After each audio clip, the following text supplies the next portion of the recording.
السلام علیکم، خبردار میں خوش آمدید. میں ہوں آپ کا ہوسٹ آفتاب اقبال. خواتین و حضرات، منشیات کا زہر جس تیزی کے ساتھ ہماری رگو پے میں سرایت کرتا چلا جا رہا ہے، اس کا اندازہ نہ تو حکومت کو ہے اور نہ ہی عوام کو. حکومت لاعلم اس لیے ہے کہ انسانی جان اور اس کی قدر و منزلت کبھی اس کی ترجیحات میں شامل ہی نہیں تھی، اور عوام کی بے خبری اس جہالت کا شاخسانہ ہے کہ جس کی دھول میں یہ معاشرہ صدیوں سے لتھڑا چلا آ رہا ہے. ہمارے ہاں 70 لاکھ افراد نشے کے عادی ہیں اور اگلے 10 سالوں میں یہ تعداد 1.5 کروڑ سے تجاوز کر جائے گی. آج اس حوالے سے گفتگو کرنے کے لیے ہم نے 2 مہمانوں کو بلایا ہے جن کا براہ راست تعلق ہے اس دھندے کے ساتھ، لیکن یہ اپنے آپ کو ایکسپورٹر کہنے پر مصر ہے. اچھا جناب، شکل و صورت سے یہ تو بزنس مین لگتے ہیں. میں شکل و باندر لگ رہا ہوں. آپ ایکسپورٹر کس طرف سے ہو گئے؟ آپ تو سرکاری ملازم ہیں. وہ جناب ڈیوٹی کری دیے، سپورٹ میں نہیں کرتا، یقین کرو. اے پائی ہونی کردے نے. اچھا جی، بس انہاں دی مدد کر دی ہے اور کوئی ایڈا مسئلہ نہیں ہے. یہ پائی ہونی آپ کے کیا لگتے ہیں؟ اے جناب میرے بہنوئی نے. یہ سیریسلی کہہ رہے ہو؟ میں سیریس کہہ رہا ہوں، تسی سمجھ لو مذاق ہے، ایسی گل نہیں. کیوں جناب؟ کی مسئلہ ہے کہ میری ایک لت نہیں ہے گی یا میں بہنوئی لگتا نہیں ہے تمہیں، مطلب ایڈی اس گل سیریس لین دی لوڑ کی ہے؟ میرا مطلب ہے کہ شکل صورت تو دیکھیں اس بندے کی. اگر تسی انہاں دی سسٹر ویکھ لو نا تے میں تانوں راج کپور لگاں گا. جناب انہاں دا سپورٹ دا کم ہے، اے باہر سامان بھیج دے نے مڈل ایسٹ چ. ہاں جی، اے کراکری بھیجی دی ہے، اور کچھ سامان بھیجی دے. آپ سیدھی طرح کیوں نہیں کہتے کہ پوری دنیا کی آنکھوں میں دھول جھونک رہے؟ آپ بیسیکلی سمگلرز ہیں، منشیات کا دھندا کرتے ہیں. اچھا پہلی گل تے یہ کہ یہ گل میرے تے کوئی ثابت نہیں ہوئی، ٹھیک ہے؟ یہ مینوں نہیں کہنا کہ تسی منشیات سمگلنگ کر دے ہو. اچھا آج تک پکڑے نہیں گئے آپ، یہ ایک الگ بات ہے. سارے تے اور تھوڑے کام ہو رہے ہیں، چوری چکاری ہو رہی ہے، ڈاکے وج رہے ہیں، کرپشن نال تہاڈا دھیان نہیں جاندا. اچھا پینٹ کوٹ پا کے بھی دریائی گھوڑا لگ رہا. میں تے خدمت کر رہے ہیں اس ملک دی. کیا خدمت کر رہے ہو تم؟ سر جی میں کراکری ایکسپورٹ کر رہے ہیں. اچھا جی. اے جی میں سبزیاں ایکسپورٹ کر رہے ہیں، یہ تھوڑی گل ہے. سر یہ کراکری کا ایکسپورٹر ہے. کراکری کا تو صرف نام ہے. یہ ہیروئن سمگل کرتے ہیں، اس کے پاؤڈر کو کراکری میں کچھ اس طرح سے ڈالتے ہیں، اس کو بیک کرتے ہیں.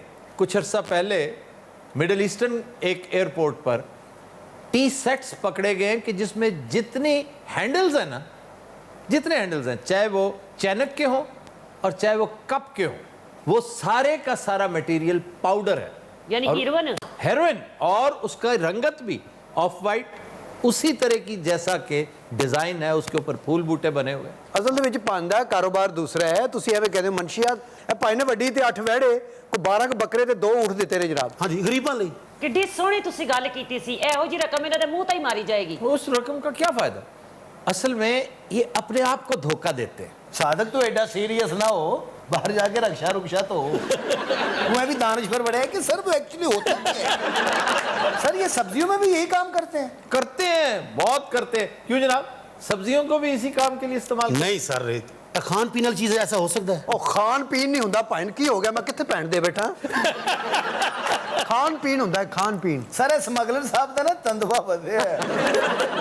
دیکھو پائن جدوں دا پاکستان بنیا ہے اے سمگلنگ ہو رہی ہے. پاکستان بننے سے پہلے یہ کالا دھندا چل رہا ہے، یہ کوئی ایسی بات نہیں ہے. لیکن افسوس اس پہ ہوتا ہے کہ اس جیسے لوگ ہمارا چلتا اچھا خاصا صاف ستھرا بزنس تباہ کر رہے ہیں. ہماری سبزیاں لیتے وقت، ہمارا فروٹ لیتے وقت ایکسپورٹر 10 دفعہ سوچتا ہے کہ یہ پاکستان سے آ رہا ہے.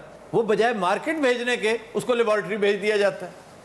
اور یہ کرتے کیا ہے؟ اندازہ کریں کہ گوبھیوں کو کس طرح استعمال کرتے ہیں. یہ جو بند گوبھی ہوتی ہے، یہ پاکستانی تھا ایک، جس کا بھیجا ہوا مال جب وہاں پکڑا گیا تو انہوں نے کہا کہ ہم تمہیں چھوڑ دیں گے اس شرط پر کہ یہ بتاؤ کہ گوبھیوں کے اندر، اگی ہوئی گوبھیوں کے اندر تم ہیروئن کی تھیلیاں کس طرح چھپاتے. اس نے کہا کہ میں ایک ایک پھول جب کھل رہا ہوتا ہے نا، میں اس کی نگرانی کرتا ہوں. جب اس کے 4 پتے آئے تو میں نے 1 پوتلی رکھ دی، اگلے 5 پتے آئے تو 6 تھیلیاں اور رکھ دی. اس کے بعد جب پتے آئے تو پھر بڑی جگہ بن گئی، پھر میں نے ساری سائڈیں بھر دی. پھر اس کے بعد ہوتے ہوتے وہ تہ در تہ. اچھا گل سن، بھائی اور نار رکھیے، یہ طریقے تو میرے پیوں نہیں پتا. ਤੁਸੀਂ ਜੋ ਮਰਜ਼ੀ ਕਹੋ ਪਾइन ਅੱਜ ਤੱਕ नहीं फड़े गए। यार क्या वजह क्या, शक्ल से तो तुम बड़े अनइंटेलिजेंट और डल से आदमी लगते हो। ਅਸੀਂ ਵੀ ਜਨਾਬ ਜਦੋਂ ਰਿਸ਼ਤਾ ਦਿੱਤਾ ਪਾइन ਪਗਲੋਲ ਹੀ ਲੱਗ ਰਹੇ ਸਨ। ਇਹ ਤਾਂ ਬਾਅਦ ਚ ਪਤਾ ਲੱਗਾ ਪਾइन ਬੜੇ ਕੰਮ ਦੇ ਆਦਮੀ ਨੇ। ਮੈਂ 50 ਵਾਰੀ ਮੁਅੱਤਲ ਹੋ ਚੁੱਕਿਆ, ਪਾइन ਮੈਨੂੰ 1 ਮਿੰਟ ਚ ਬਹਾਲ ਕਰ ਦੇ। हाय हाय, ਯਕੀਨ ਕਰੋ। तुम्हें मुअत्तल नहीं होना चाहिए था, तुम्हें गिरफ्तार होना चाहिए था। ਉਹ ਜਨਾਬ ਵਰਦੀ ਦੀ ਵਜ੍ਹਾ ਤੋਂ ਮੈਂ ਬੜਾ ਪਰੇਸ਼ਾਨ, ਮੈਂ ਵਰਦੀ ਤੋਂ ਜਾਨ ਛਡਾ ਲੈਣੀ ਹੈ। ਮੈਂ ਪਾइन ਦੇ ਨਾਲ ਮੁਕੰਮਲ ਇਹਨਾਂ ਦੇ ਨਾਲ। फुल टाइम काम करो जी। तो नौकरी छोड़ दोगे? ਹਾਂਜੀ ਛੱਡ ਦਿਆਂਗੇ, ਕੋਈ ਮਸਲਾ ਨਹੀਂ। ਬਸ ਮੈਂ ਇੱਕ ਫੇਰਾ ਲਾਉਣਾ ਮਿਡਲ ਈਸਟ ਦਾ, ਇਨਸ਼ਾਅੱਲਾ ਦੇਖ ਲੈਣਾ ਤੁਸੀਂ। ਜਿੱਡੀ ਤੁਹਾਡੀ ਸਿਹਤ ਹੈ ਤੁਸੀਂ ਇੱਕੋ ਹੀ ਲਾ ਸਕਦੇ ਹੋ। सर आजकल नई नई चीजें भी इंट्रोड्यूस हुई हैं। ला तादाद, ला ये कोकेन, ये कितनी बड़ी बीमारी है। फिर एक्सटेसी, ये जो पिल्स हैं, ये जो गोलियां हैं ऐसी, और इनका इस्तेमाल कर रही है यहाँ की पॉश और करप्ट क्लास। ये करप्शन से इकट्ठा किया हुआ पैसा, इनके बच्चे उसी पैसे के साथ अपने अंदर किस तरह जहर भरते हैं। ਇਹ ਜਨਾਬ ਗੱਲ ਤੁਹਾਡੀ ਬਿਲਕੁਲ ਠੀਕ ਹੈ। ਅਮੀਰ ਲੋਕ ਨੇ, ਇਹਨਾਂ ਦੇ ਬੱਚੇ ਪੀਂਦੇ ਹੀ ਕੁਕੀਨ ਨੇ। ਅਸੀਂ ਬੜੇ ਫੜੇ ਨੇ ਬਾਜ਼ ਹੀ नहीं ਆਉਂਦੇ। और तुम्हारी तो खुद दिहाड़ियां लगती हैं। ये मुमकिन नहीं कि आपका SHO साफ सुथरा हो और उस इलाके में ऐसा जुर्म हो रहा, मुमकिन ही नहीं। ਉਹ ਜਨਾਬ ਬੱਚੇ ਨੇ ਗੈਟ ਟੂਗੇਦਰ ਕਰਦੇ ਨੇ ਸੈਚਰਡੇ ਨਾਈਟ ਨੂੰ, ਉਹ ਉੱਥੇ ਜ਼ਰਾ ਸ਼ੁਗਲ ਮੇਲਾ ਕਰਦੇ ਨੇ। हाय हाय हाय, तुम तो वैसे वाकई ये वर्दी छोड़ दो और कोई बिजनेस कर लो, कोई छोटा मोटा। ਮੈਂ ਕੀ ਜਨਾਬ, ਮੈਂ ਬਾਂਦਰ ਲੈ ਕੇ ਤਮਾਸ਼ਾ ਕਰਨ ਲੱਗ ਪਵਾਂ। तुम खुद तमाशा कर सकते हो, अच्छे खासे बंदर हो। ਉਹ ਤੁਸੀਂ ਫਿਕਰ ਨਾ ਕਰੋ, ਇਹ ਤਾਂ ਕਾਰੋਬਾਰ ਮੈਂ ਕਰਾ ਰਿਹਾ, ਇਹ ਮੇਰੇ ਨਾਲ ਜਾ ਰਿਹਾ ਹੈ। याद रखना, इश्तहा भी खत्म नहीं होगी, भूख, जी जी। तुम्हारा लालच भी खत्म नहीं होगा, तुम्हारी जिंदगी खत्म हो जाएगी, और फिर तुम्हारे लिए आखिरत में इंतहाई इबरतनाक अंजाम। कुत्ते नोचेंगे तुम्हारे जिस्म को। ਹੋਰ ਕੋਈ ਜਾਨਵਰ ਹੈ ਉਹ ਵੀ ਸਾਡੇ ਤੇ ਪਾ ਦਿਓ। ਅੱਛਾ ਕੀ ਹੈ, ਕੁੱਤੇ ਨੋਚेंगे, ਮੈਨੂੰ ਲੱਗਾ ਜਿਵੇਂ ਨੋਚ ਹੀ ਲਿਆ ਉਹਨਾਂ ਨੇ। अच्छा एक काम करो, आज तौबा करो, अल्लाह तुम्हारी तौबा कबूल करेगा, और आज से ही ना जो तुमने हराम की कमाई की है वो रिफाही कामों में दे दो, अल्लाह वो भी कबूल कर लेगा। मेहनत करो, कोई और छोटी मोटी दुकान खोल लो। वैसे मुंह ਇਹਦਾ ਕਰਿਆਨੇ ਵਾਲਾ ਹੀ। ਕਿਉਂ ਜੀ SHO ਸਾਹਿਬ? ਬਾਜੀ ਭੈਣ ਤਾਂ ਸਾਡੀ ਰੁਲ ਗਈ ਫਿਰ। ਤੁਸੀਂ ਜੋ ਮਰਜ਼ੀ ਕਰ ਲਓ, ਇਹਨੇ ਇੱਕ ਚੱਕਰ ਮੇਰੇ ਨਾਲ ਲਾਣਾ ਹੈ ਜੀ। ਇਹਦੇ ਕੋਲ ਇੰਨਾ ਪੈਸਾ ਆ ਜਾਣਾ ਹੈ, ਅਗਲਾ ਇਲੈਕਸ਼ਨ ਹੀ ਲੜੇਗਾ ਔਰ ਮੈਂ ਤੁਹਾਡੀ ਅੱਖਾਂ ਦੇ ਸਾਹਮਣੇ ਇਹਨੂੰ ਵਫਾਕੀ ਵਜ਼ੀਰ ਬਣਾਉਣਾ ਹੈ। ਇਹ ਵਫਾਕੀ ਵਜ਼ੀਰ ਬਣਨਗੇ ਜੀ? ਜੀ ਜੀ ਜੀ। ਇਹਨਾਂ ਨੂੰ ਵਫਾਕੀ ਤਿੱਤਰ ਬਣਾਓ।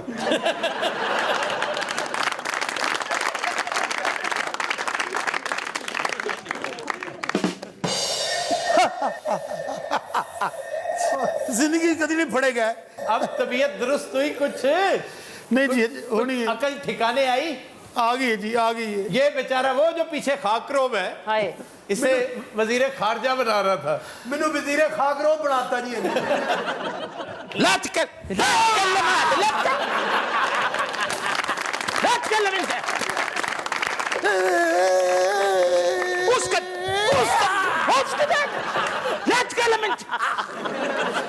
ਇਹਨੂੰ ਸਮਝਾ ਲੈ, ਤੇਰੇ ਬਹਿਨੋਈ ਦੀ ਕਮਰ ਸੁਜਾਤੀ ਹੈ, ਤੂੰ ਕਮਰ ਹੀ ਸਮਝ।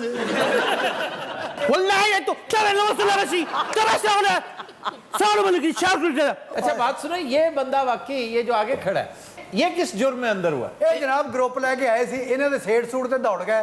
ਇਹ ਵਿਚਾਰਾ ਖਾਨ ਸਾਹਿਬ ਹੈਗਾ, ਫੜਿਆ ਗਿਆ। ਚਰਖੇ ਦੇ ਹਰ ਹਰ ਗੇੜੇ ਮਾਹੀ ਮੈਂ ਤੈਨੂੰ ਯਾਦ ਕਰਾਂ। ਚਰਖੇ ਦੇ ਹਰ ਹਰ ਗੇੜੇ। ਇਹਨੂੰ ਇਸੇ ਗੱਲ ਤੋਂ ਮਾਰ ਪੈਂਦੀ। पुलिस है जब बंदा को वाकफ है किधर? पुलिस है डी दी गाना नहीं, मेरा कोई वाकफ नहीं। तो बोले तो साढ़े ना लाओ थैंक केड़े गाल दिख रहे हैं बेटे। ਇਹ ਜਨਾਬ ਹੁਣ ਕੋਈ ਜ਼ਮਾਨਤ ਦਾ ਕੋਈ ਹੋਏਗਾ ਇੱਥੇ ਜਾਂ ਪ੍ਰदेश 'ਚ ਅਸੀਂ ਬੈਠੇ ਆ? कोई जमानत इस वक्त, कोई जमानत तुम्हारी ना कोई करवाएगा, ना कोई तुम्हारी जमानत लेगा। तुम कम से कम 10 साल तो हवालातों में सड़ते रहोगे। अच्छा, ਇਹਨਾਂ ਦੇ ਸਾਹਮਣੇ ਅਸੀਂ ਫੌਤ ਹੀ ਹੋ ਗਏ हैं। उसके बाद फिर तुम्हें सजा होगी, वो कमो बेश 25-30 साल होगी। ਤੇ ਉਨੀ ਦੇਰ 'ਚ ਮੈਂ ਫਿਰ ਖਾਨ ਸਾਹਿਬ ਕੋ ਸਰੰਗੀ ਸਿੱਖ ਲਾਂ ਜੀ। प्यार नहीं है सुर से जिसको प्यार नहीं है। अच्छा बहुत रे दसाओ हाँ जी। ए गाना बैठे तो ए राग केड़ा है ਹੈ ਜੀ। केड़ा राग है ਤੇ ਰਾਗ ਦਾ ਜੀ ਮੈਨੂੰ ਨਹੀਂ ਪਤਾ, ਵੈਸੇ ਮੈਂ ਗਾ ਲਿਆ। ਮੈਨੂੰ ओए तेरे को पता है ਹੈ ਜੀ। तुम बताओ, तुम्हें पता कौन सा राग है? ਛੱਡੋ ਇਹਨੂੰ ਵੀ ਨਹੀਂ ਪਤਾ, ਤੁਸੀਂ ਆਪਣਾ ਆਵਾਜ਼ਾ ਕੱਢੋ। ये मालकौंस गा रहा है, मालकौंस। मैं तेरे को कल ही आखे, मैं तेरे को आखे बंदा ढाड़ी है। ਅੱਛਾ ਜੇ ਲੱਗਦੀ ਨਹੀਂ, ਲੱਗਦਾ ਸੀ ਚਿੜੀਆ ਘਰ 'ਚ ਹੈ।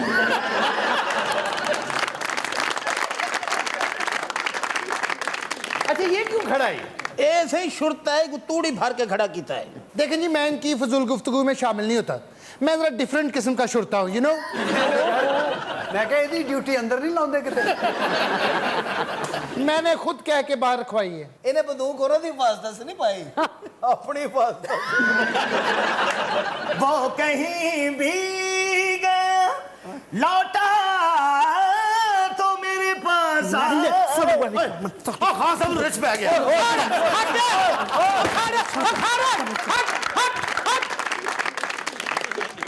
ਵੇ ਕੀ ਦਸਾਂ ਰੋਗ ਮੈਨੂੰ ਕਿਹੜਾ ਲੱਗ ਗਿਆ ਜੇ ਇਹ ਨਾਲ ਵਾਲੀ ਜੇਲ੍ਹ ਵਾਲੀ ਸਮਝੇ ਕਿ ਖਬਰ ਇਧਰ ਭੰਡ ਬੰਨੇ ਨੇ ਇਹ ਜਨਾਬ ਇਹ ਵਰਦੀਆਂ ਤੇ ਪਾਕਿਸਤਾਨ ਚ ਕੁੱਲੀਆਂ ਨੇ ਨਹੀਂ ਪਾਈਆਂ ਹੁੰਦੀਆਂ ਤੇ ਇੱਥੇ ਕਾਹਦੇ ਲਈ ये उनसे पूछो, ये मोटे से पूछो। ਉਹ ਕਹਿੰਦਾ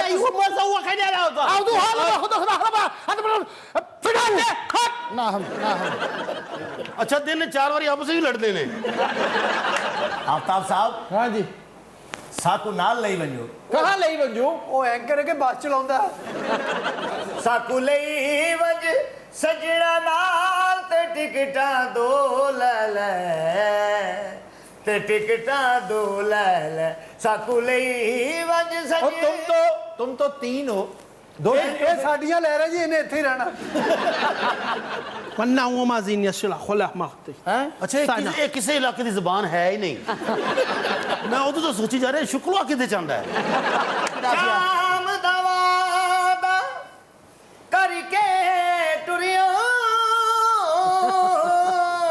ਇਹਨੇ ਸਾਰੇ ਕੈਦੀਆਂ ਨੂੰ ਮਰਾਸੀ ਕਰ ਦਿੱਤਾ ਇੰਨਾ ਗਾਇਆ ਮੈਨੂੰ ਨਾ ਢੋਲਕ ਲੱਗਣ ਲੱਗ ਪਈ ਹੈ ਸ਼ਾਮ ਦਾ ਵਾਦਾ ਕਰਕੇ ਟੁਰਿਓ أني دير سجن क्यों लाई परा दफा थी यार खान साहब, आओ ना इधर, आओ। बाबा कौन है मेरा क्या नहीं दे थोड़ी सी संगत करो उसके साथ। ਸ਼ਾਮ ਦਾ ਵਾਦਾ करके टुरियो ਇੰਨੀ ਦੇਰ सजन क्यों लाई ਬਾਬਾ ਵਿੱਚ ਉਡੀਕਾ ਦਿਨ ਲੰਘਿਆ ਏ ਇੰਨੀ ਦੇਰ ਸਜਣ ਕਿਉਂ ਲਾਈ ਅੱਛਾ ਇੰਜ ਲੱਗ ਰਿਹਾ ਜਿਵੇਂ ਇਸ ਜੇਲ੍ਹ ਵਿੱਚ ਬੱਚੀ ਟੁਰਨ ਰਹੇ ਹੈ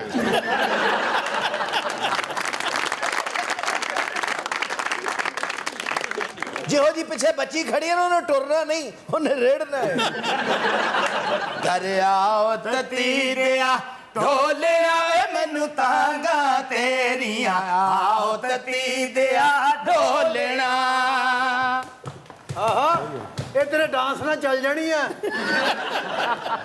ਆਜ਼ਾ ਸ਼ੁਰਤਾ ਤੁਨ ਖੁਸਰਾ ਤੁਨ ਜਿਹੜਾ ਵੀ ਰਿਹਾ ਹੋ ਕੇ ਬਾਹਰ ਆਂਦਾ ਨਾ ਉਸ ਖੁਸਰੇ ਦੀ ਵਜ੍ਹਾ ਤੋਂ ਫੇਰ ਅੰਦਰ ਹੋ ਜਾਂਦਾ ਇਹਨੂੰ ਇੱਥੇ ਮੁਜਰਮ ਢੱਕਣ ਵਾਸਤੇ ਰੱਖਿਆ ਅਸਾਂ ਪਿਆਰ ਚ ਘਟ ਨਹੀਂ ਹੋ ਢੋਲਣਾ ਨੂੰ ਤਾਂਗਾ ਤੇਰੀਆਂ ਆਓ ਤਤੀ ਦਿਆ ਢੋਲਿਆ रुपया पैसा ही देंदे नहीं वे नहीं पांदे बाती ਆ ਦੁਬਈ ਚ ਕਿਸੇ ਦੇ ਘਰ ਕੁੜੀ ਮੁੰਡਾ ਹੋਵੇ ਸਾਨੂੰ ਲੈ ਜਾਂਦੇ ਆ ਜੀ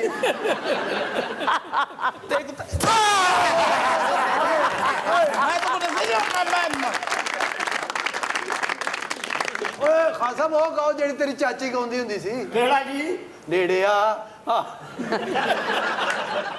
हकी दसा रोग मैनू वाह वाह। केड़ा लग गया है हो मिठी मिठी जान मेरी एहो खांदा पिया ਸਾਨੂੰ ਪਤਾ ਹੁੰਦਾ ਇੰਨਾ ਅੱਛਾ ਗਾਉਂਦੇ ਅਸੀਂ ਘਰੋਂ ਕੋ ਪੈਸੇ ਹੀ ਲੈ ਹੁੰਦੇ ਆ ਪੂਰੀ ਜੇਲ੍ਹ ਚੋਂ ਨਾ ਉਹ ਚੱਕੀ ਪੀਸਣ ਵਾਲਾ ਹੀ ਬਣਾਇਆ ਛੇ ਲੱਖਾਂ ਦੁਆਵਾਂ ਕਰਕੇ ਮਾਪੇ ਮੰਗਦੇ ਰੱਬ ਤੋਂ ਏ ਵੇਲਾ ਅੱਛਾ ਸਾਡੀ ਭੈਣ ਦੀ ਕੋਈ ਜੰਜ ਨਹੀਂ ਆ ਰਹੀ ਇੱਥੇ ਸਾਡੀ ਭੈਣ ਨੇ ਤੇ ਪਾਕਿਸਤਾਨ ਚਾਹ ਵਾਲਾ ਖੋਖਾ ਪਾ ਲਿਆ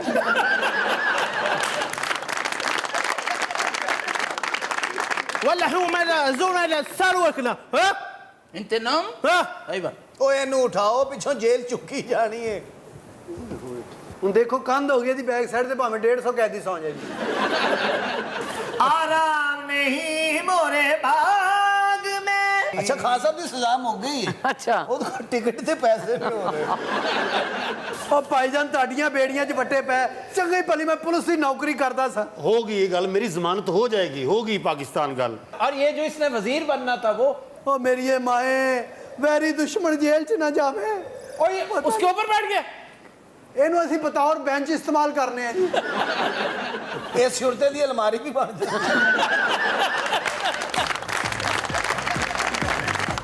खुदीन हज़रात will take a break stay with us welcome back खुदीन हज़रात हमारा सेगमेंट है फरंगे आसफिया और आज हम वो अल्फाज डिस्कस करेंगे जिनका वजूद हादसाती नौयत का है सर हादसाती से क्या मुराद हादसाती एक के सुनने वाले की गलती हो बताने वाले से मिसप्रोनाउंस हो गया हो कुछ अच्छा जी सबसे पहले है गश खाना का मतलब क्या है ਸਰ ਬੰਦਾ ਜਿਹੜਾ ਇਹ ਘੁੰਮ ਕੇ ਡਿੱਗ ਪੈਂਦਾ ਲਓ ਜੀ ਇਹਨੂੰ ਕਸ਼ ਪੈ ਗਿਆ ਇਹ ਗਸ਼ ਨਹੀਂ ਹੁੰਦਾ ਇਹ ਮਿਰਗੀ ਹੁੰਦੀ नहीं लोग यही समझते हैं कि बेहोश होना बेहोश होकर गिर जाना गश खाना का असल मतलब है धोखा खाना ਵਾਹ ਵਾਹ ਵਾਹ और खास तौर पे धोखा खाने से जो बंदा बेहोश हो जाए उसका सर घूम जाए कि मेरे साथ क्या हुआ है ਸਰ ਤੁਸੀਂ ਨਾਲ ਕਰਕੇ ਵੀ ਦਿਖਾਇਆ ਕਰੋ अब हुआ ये होगा कि किसी शख्स के साथ किसी मंडी में मार्केट में कोई किसान होगा अपनी जिन्स लेकर आया होगा तो उसने देखा होगा कि उसके साथ तो बहुत बड़ा फ्रॉड कर गया कोई आदमी तो जो अमल उसके साथ हुआ है वो गश का है कि उसने उससे धोखा खाया गश खाया इस अमल के नतीजे में जो असर हुआ वो गिरना है गिरना गश खाना नहीं होता सर ये इतना टफ सेगमेंट है ये बंद नहीं हो सकता कुछ देर के लिए यानी हम करें ही ना हाँ सर यार तुम पागल तो नहीं हो जी ये सब लोग इतने इनमाक से सुन रहे हैं यकीन करो एक भी नहीं सुन रहे सारे सुते ने आप लोगों को प्रॉब्लम क्या है खुद तो आप लोगों को कुछ समझ में नहीं आता जो दिल चाहता है बोलना शुरू कर देता है हम लोगों को तो सुनने और दें। सब सुन रहे हैं इन्हें इनहमाक से सुन रहे हैं देखिए डॉक्टर शगुफ्ता अब नहीं आई है ਅਸੀਂ 20 साल तो गश खा रहे हैं सर, ये इतना तंग करते हैं ना कि कुछ सुनने नहीं देते आपको ये सेगमेंट समझ आ रहा है मुझे एक एक वर्ड समझ आ रहा है मैं बहुत इम्प्रूव करती हूँ इसे सब समझ आ रहा है मुझे अच्छा जी इसका एक और बड़ा दिलचस्प मानी है और वो है मिलावट वाला खाना खाना हाँ जी कोई मिलावट वाला बासी खाना और इस पर जो लुगत में जो मिसाल है कि किसी होटल में रेस्टोरेंट में कोई मिलावट वाला खाना खाकर गिर गया तो ये कहा गया ये बेचारा गश खाकर गिरा सर सफर में भी लिखा होता किसी से चीज नहीं खानी सफर च भी धोखा ਹੁੰਦਾ ਹੈ ਮੈਂ ਚੀਜ਼ ਖਵਾ ਕੇ ਅਗਲੇ ਸਲੀਮ ਨੂੰ ਪਤਾ ਵੀ ਹੋਵੇ ਨਾ ਕਿ ਬਰਫੀ ਖਾਵਾਂਗਾ ਤੇ ਬੇਹੋਸ਼ ਹੋ ਜਾਵਾਂਗਾ ਇਹ ਫੇਰ ਵੀ ਖਾ ਲੈਂਦਾ ਕਿਉਂਕਿ ਇਹਨੂੰ ਪਤਾ ਮੇਰੀ ਜੇਬ 'ਚ ਹੈ ਹੀ ਕੁਝ ਨਹੀਂ ਬਲਕਿ ਇਹਨੂੰ ਹੋਰ ਪੁੱਛਣਾ ਤਾਂ ਹੋਰ ਹੈ ਹੀ नहीं तो बर्फी खाता क्यों उससे लेकर ਸਰ ਘਰ ਵਿਚਾਰਿਆਂ ਨੂੰ ਲੱਭਦਾ ਹੀ ਕੁਝ ਨਹੀਂ ਬਲਕਿ ਜਿਸ ਬੱਸ 'ਚ ਮਠਿਆਈ ਵਾਲਾ ਨਾ ਹੋਵੇ ਇਹ ਲੱਭ ਰਿਹਾ ਹੁੰਦਾ अच्छा जी फिर है गुंडा जी ये फारसी लफ्ज है गुंडा उसी से माखूज है और हमेशा लोग इसका गलत मतलब लेते हैं समझते हैं बदमाश को कहते हैं ओबाश को कहते हैं उचक्के को लिफंगे को कहते हैं ਤੇ ਹੋਰ ਸਰ ਗੁੰਡਾ ਵਾਲਦ ਸਾਹਿਬ ਹੁੰਦੇ ਨੇ इसका मतलब है बहुत कड़ियल आदमी बहुत तगड़ा बड़ा मस्कुलर सर उसको तो गलीज कहते हैं आप थोड़े दिन होए दसे ना चक्करां च पाओ वो ठीक कह रहे हो तुम इसका मतलब तगड़ा नहीं है इसका मतलब मोटा ताजा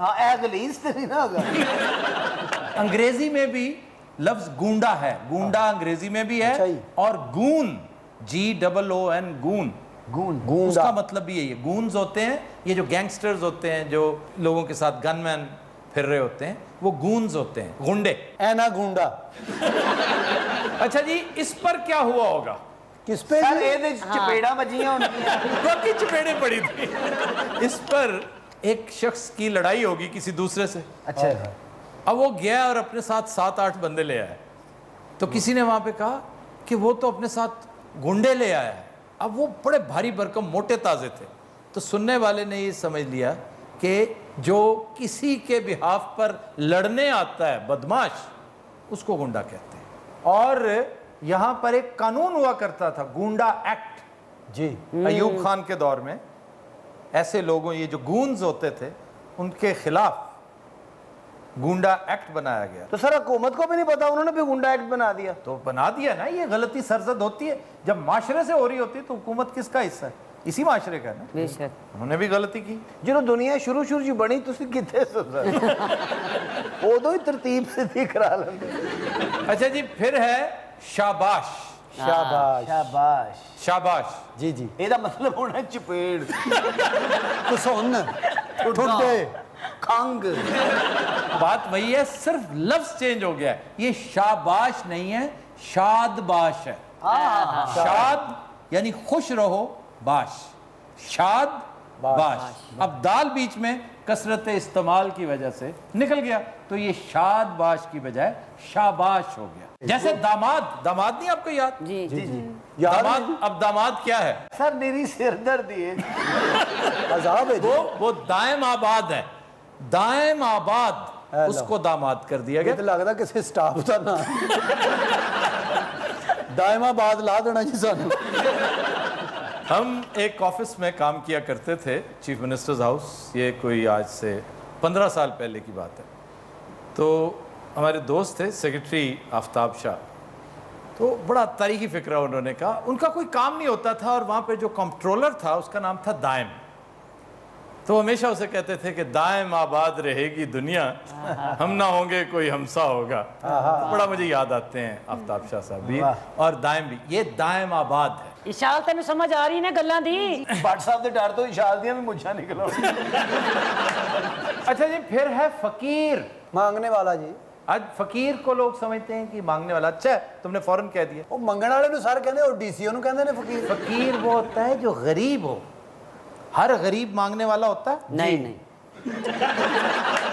ہر غریب مانگت نہیں ہوتا. بالکل صحیح. سفید پوش بھی لوگ ہوتے ہیں. سفید پوش بھی ہوتے ہیں, توکل والے لوگ بھی ہوتے ہیں. سر ایک مسکین بھی ہوتا ہے بیچارہ. مسکین, ہاں مسکین کو فگریٹیولی استعمال کرتے ہیں اس شخص کے لیے جو بہت بیچارہ معصوم ہو, نادار ہو, اس کے پاس کچھ نہ ہو. لیکن لٹرل میننگ اس کا یہ ہے کہ وہ شخص جس کے پاس ایک وقت کا کھانا بھی نہ ہو, اسے آپ مسکین کہیں گے. مسکین. سر وہ نادار ہوتا ہے. نہیں, مسکین ہوتا ہے جس کے پاس کھانا نہ ہو ایک وقت کا بھی. نادار وہ ہوتا ہے جس کے پاس کچھ بھی نہ ہو. ایک ہوتا ہے نا مالدار, مالدار. ایک ہے نادار, جس کے پاس کچھ بھی نہ ہو. یہ ساڑیاں شکلاں ویکھ کے آئی زبانوں بیان لے آئے نے. مسکین, غریب, فقیر, ندار. ندار, غش. اچھا سر, آج کا شعر. آج کا شعر ظفر اقبال صاحب کا ہے, پہلے بھی سن چکے ہیں آپ. خود بھی وہ چالاک ہے لیکن اگر ہمت کرو. واہ واہ واہ. خود بھی وہ چالاک ہے لیکن اگر ہمت کرو, پہلا پہلا جھوٹ ہے اس کو یقین آ جائے گا.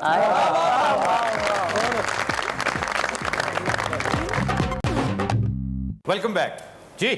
خبر ہے کہ گجرانوالہ میں نانو نکاح نہ دینے پر بیوی نے احاطہ عدالت میں خاوند پر تھپڑوں کی بارش کر دی. ہو جاتا ہے لیکن عدالت چ نہیں انج کرنا چاہیے.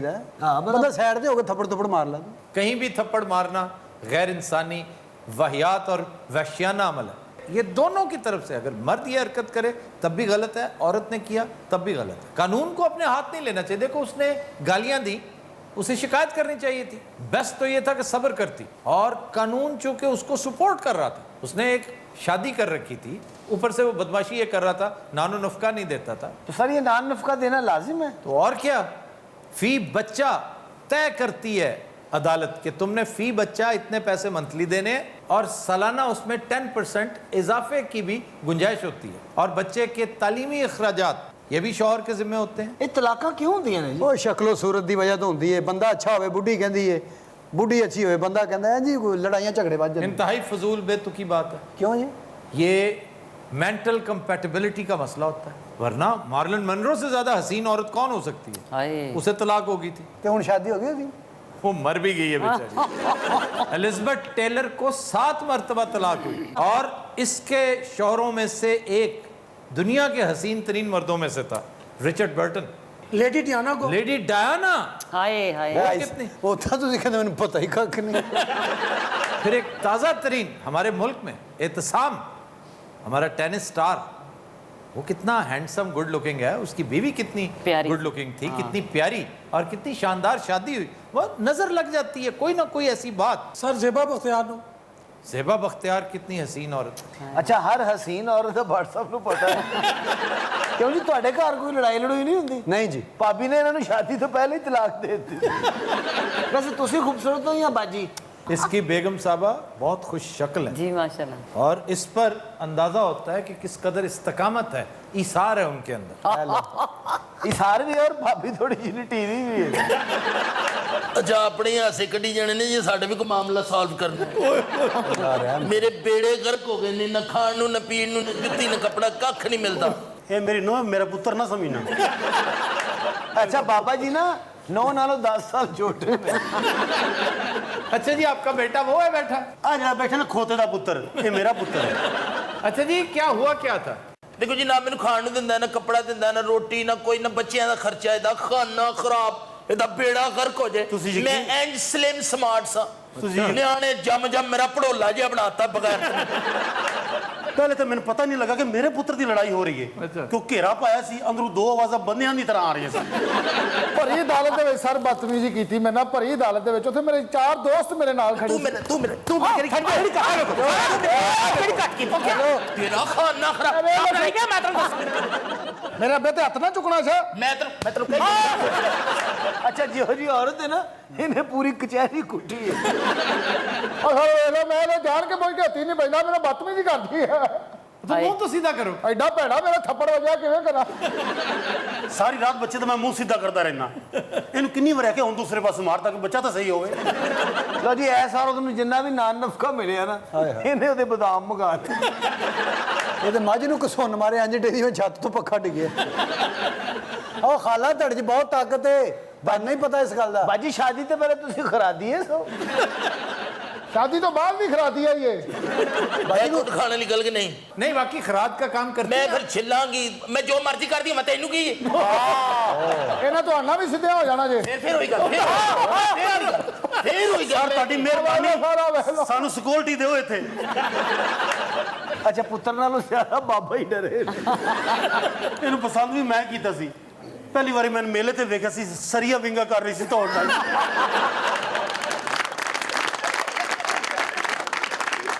ਇਹ ਔਰਤ ਮਜ਼ਲੂਮ ਲੱਗਦੀ ਹੈ ਤੁਹਾਨੂੰ ਮਜ਼ਲੂਮ ਲੱਗਦੀ ਹੈ ਨਾ ਮਜ਼ਲੂਮ ਹਾਂ, ਹੈ। 2 ਦਿਨ ਉਹ ਆਪਣੇ ਘਰ ਰੱਖੋ ਨਾ ਜੇ ਤੁਹਾਡਾ ਸ਼ੇਰ ਵੀ ਨਾ ਖਾ ਗਈ ਤੇ ਬਾਜੀ ਅਸੀਂ ਤੁਹਾਡੇ ਵਾਸਤੇ ਕੀ ਕਰ ਸਕਦੇ ਹਾਂ ਖਾਣ ਪੀਣ ਤੋਂ ਇਲਾਵਾ ਤੁਸੀਂ ਇਹਨੂੰ ਕਹਿ ਦੇ ਕਿ ਮੈਨੂੰ ਪ੍ਰਾਪਰ ਖਰਚਾ ਦੇਵੇ ਮੇਰੇ ਬੱਚਿਆਂ ਦਾ ਮੇਰਾ ਬਸ ਆ ਖਰਚਾ ਤਾਂ ਦਿੰਦੇ ਨਹੀਂ ਅਸੀਂ ਹੈ ਅੱਬਾ ਜੀ ਮੈਂ ਤੁਹਾਨੂੰ ਸਿਰਫ ਇਹ ਕਹਿੰਨੀ ਵੀ ਆਸਤਾ ਸਮਝ ਗਏ ਮੇਰੀ ਗੱਲ ਮੇਰੇ ਅੱਬੇ ਨੂੰ ਨਹੀਂ ਹੱਥ ਲਾਉਣਾ ਮੈਂ ਤੈਨੂੰ ਦੱਸ ਛੜਿਆ ਮੈਂ ਤੈਨੂੰ ਕਹਿ ਰਹੀ ਹੱਥ ਛੱਡ ਦੇ ਹੱਥ ਛੱਡ ਹੱਥ ਛੱਡ ਦੇ ਮੈਂ ਤੈਨੂੰ ਕਹਿ ਰਹੀ ਨਾ ਹੱਥ ਛੱਡ ਅੱਬੇ ਤੇ ਹੱਥ ਨਾ ਚੁੱਕੀ ਕਿਉਂ ਅੱਬੇ ਨੂੰ ਸਰ ਕੋਈ ਬੰਦਾ ਹੈ ਜਿਹੜਾ ਇਹਦੇ ਹੱਥ ਬੰਨ ਦੇਵੇ ਅੱਬਾ ਤੈਨੂੰ ਮੈਂ ਇੱਕ ਵਾਰੀ ਜਿਹੜੀ ਗੱਲ ਕਹਿ ਰਹੀ ਹਾਂ ਨਾ ਅੱਛਾ ਅੱਬੇ ਨੂੰ ਇੰਜ ਕਿ ਜਿਵੇਂ ਕੁਰਬਾਨੀ ਦਾ ਬੱਕਰਾ ਨਹੀਂ ਖਿੱਚੀ ਅੱਲਾ ਜਾਣਦੇ ਮੇਰੇ ਇੰਨੇ ਰਿਸ਼ਤੇ ਆਏ ਨੇ ਮੈਂ ਪਤਾ ਨਹੀਂ ਕਿੱਥੇ ਨਾ ਬਦ ਨਸੀਬਾਂ ਦੇ ਫਸ ਗਈ ਬਾਜੀ ਜਿੰਨੇ ਆਏ ਸੀ ਤੂੰ ਇਕੱਠੇ ਕਰੀ ਜਾਣੇ ਸੀ ਉਹਨਾਂ ਚੋਂ ਕੋਈ ਮੁਨਾਸਬ ਬੰਦਾ ਵੇਖ ਕੇ ਯਾਨੀ ਪਹਿਲਵਾਨ ਟਾਈਪ ਉਹਦੇ ਨਾਲ ਵਿਆਹ ਕਰ ਲੈਂਦੀ ਦੇਖੋ ਭਲਵਾਨ ਜੀ ਮੇਰੀ ਗੱਲ ਸੁਣੋ ਹਾਂਜੀ ਯਾਰ ਤੈਨੂੰ ਨਹੀਂ ਕਿਹਾ ਹਾਂਜੀ ਤੂੰ ਕਿੱਥੋਂ ਭਲਵਾਨ ਲੱਗਣਾ ਮੈਨੂੰ ਇਹ ਦੱਸ और कौन है बोलो? ਇਹ ਬਾਜੀ ਪਹਿਲਵਾਨ ਨਹੀਂ ਜਿਹੜੀ ਰੁਪਈਆ ਅਸੀਂ ਮਹੀਨੇ ਦਾ ਤੈਨੂੰ 5000 ਦੇਣੇ ਲੈਣੇ ਤੇ ਲੈ ਨਹੀਂ ਤੇ ਮਗਰੋਂ ਲਓ ਸਾਡੇ अच्छा भाई, जितना अदालत ने मुकर्रर किया वो तो देते रहो ना।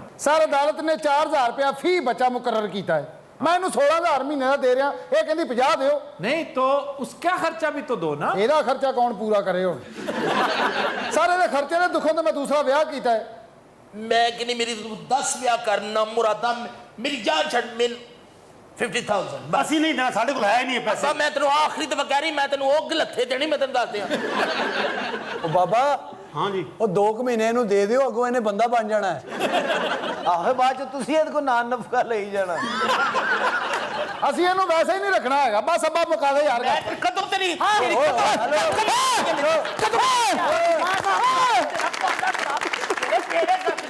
ਸਰ ਤੁਹਾਡੀ ਮਿਹਰਬਾਨੀ ਸਰ ਤੁਹਾਡੀ ਮਿਹਰਬਾਨੀ ਸਾਨੂੰ ਤੇ 2 ਹੈਲਮਟ ਮੰਗਾ ਦੇ ਮੇਰੇ ਹਿਸਾਬ ਨਾਲ ਇਹ ਖਾਤੂਨ ਜਿਹੜੀਆਂ ਨਾ ਇੰਤਹਾਈ ਮਾਸੂਮ ਆ ਇਹਦਾ ਸਾਥ ਦੇਣਾ ਚਾਹੀਦਾ ਇਹ ਕੋ ਜਿਹੜਾ ਇਸ ਟਾਈਮ ਮੇਰਾ ਸਹਾਰਾ ਬਣੇ ਓਏ ਹਟ ਘੰਟੇ 2 ਘੰਟੇ ਦਾ ਸਹਾਰਾ ਨਹੀਂ ਚਾਹੀਦਾ ਇਹਦੀ ਤੇ ਪਹਿਲੇ ਕਬਰ ਚ ਲੱਤਾਂ ਭੱਟ ਸਾਹਿਬ ਇਸ ਕੰਮ 'ਚ ਦੋਵੇਂ ਹੱਥ ਚੁੱਕ ਦਈਦੇ ਨੇ बहुत ही फजूल औरत है मैंने आज तक ऐसी फजूल औरत नहीं देखी 2 ਮਿੰਟ ਇੱਥੇ ਬਿਠਾ ਦਿਓ ਜੇ ਮੈਂ ਇਹਦਾ ਮਰੂੰਡਾ ਨਾ ਬਣਾਤਾ ਮੇਰੇ ਨਾਮ ਤੇ ਲਾਣਾ ਜਿੰਨੀ ਚਪੜ ਚਪੜ ਉੱਥੇ ਕਰ ਰਹੀ ਨੇ ਇੱਥੇ ਜੇ ਬੋਲ ਜੇ ਤੇ ਮੈਨੂੰ ਫੜ ਲੈਣਾ मजाल है तुम उसकी तरफ देख भी सको। ਉਹਨੂੰ ਕੁਝ ਨਹੀਂ ਕਹਿਣਾ ਹੈਗਾ, ਮੈਂ ਤੈਨੂੰ ਦੱਸਾਂ। ਤੈਨੂੰ ਮੈਂ ਕਿਹਾ ਮੇਰਾ ਬਦਤਮੀਜ਼ੀ ਮੈਂ ਤੇਰੇ ਡੇਲੇ ਕਰ ਦੇਣਾ ਲੈ ਤੂੰ ਜਿਹੜਾ ਨਾ ਇੱਧਰ ਮੈਂ ਮੈਂ ਤੇ ਨਹੀਂ ਉਹਦੇ ਨਾਲ, ਮੈਂ ਤੇ ਉਹਨੂੰ ਆਪ ਕਰਤਾ ਹੈ। ਮੇਰੇ ਵੱਲ ਦੇਖੇ ਤੁਹਾਡੇ ਦੋਨਾਂ 'ਚ ਕੋਈ ਨਾ ਅੱਛਾ ਜੀ ਨੌਵੀਂ ਲੱਗਦਾ ਉਹਦੇ ਕੋਲ ਟਿਊਸ਼ਨ ਪੜ੍ਹਨਾ ਸਰ ਇਸ ਗੱਲ ਦਾ ਕੋਈ ਫੈਸਲਾ ਤੁਸੀਂ ਕਰਵਾਓ ਮਿਹਰਬਾਨੀ। ਹੱਥ ਇੱਧਰ ਕਰਕੇ ਤੇ ਮੈਨੂੰ ਟੀਚ ਕਰ ਰਿਹਾ ਅੱਛਾ ਬਾਜੀ ਤੁਸੀਂ ਦਿਲੋਂ ਇਹਨੂੰ ਪਿਆਰ ਕਰਦੇ ਹੋ ਨਾ ਵੈਸੇ? ਯਕੀਨ ਕਰ ਸਾਦਿਕ ਮੈਨੂੰ ਬੜਾ ਪਿਆਰ ਕਰਨੀ ਹੈ। ਹਾਏ ਲੇਕਿਨ ਬਾਜੀ ਬੱਚਿਆਂ ਲਈ ਬੰਦਾ ਬੜਾ ਕੁਝ ਕਰਦਾ ਹੈ। ਤੁਸੀਂ ਕੋਈ ਕਰਿਆਨੇ ਦੀ ਦੁਕਾਨ ਪਾ ਲਓ, ਕੋਈ ਸਬਜ਼ੀ ਦੀ, ਚਰਸ ਵੇਚਣ ਲੱਗ ਪਵੋ, ਕੁਝ ਕਰੋ। ਕਿੰਨੇ ਤੇਰੇ ਵੱਖੀਆਂ ਜੋ ਹਾਸੇ ਨਿਕਲਦੇ ਨੇ ਹੈ वो कैसा मशवरा दे रहा है अहमक के बच्चों की खातिर। ਤੇ ਹੱਸ ਉਸ ਕੇ ਅਹਿਮਕ ਯਾਦ ਆਂਦਾ ਪਹਿਲੇ ਕਹੀਦਾ ਹੁੰਦਾ ਹੈ ਹੱਸ ਉਸ ਕੇ ਖੱਪ ਖੱਪ ਖੱਪ ਖੁੱਕ ਖੱਪ ਕਰਕੇ ਬਾਅਦ ਆਰਾਮ ਨਾਲ ਪੁੱਤਰ, ਆਰਾਮ ਨਾਲ ਲਓ। ਮੈਂ ਤੈਨੂੰ ਦੱਸੂਗਾ ਮੈਂ ਖੜੋ तो हज़रात आज के शो का वक्त खत्म हुआ। आपसे मुलाकात होगी इंशाल्लाह कल। इजाजत दीजिए, अल्लाह हाफ़िज़ नासिर।